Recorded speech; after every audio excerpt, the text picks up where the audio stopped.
Superintendent Susan Johnson is under fire this morning after two board members accuse her of insubordinate behavior. At last night's board meeting, board member Scott Hawes said to the board that Johnson falsely accused some members of releasing Roy Webb's resignation letter.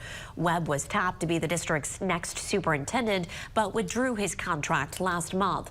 Board member Jeff Evans said he had been documenting information about Johnson. He said Johnson engaged in negative comments to Webb about the board and board climate.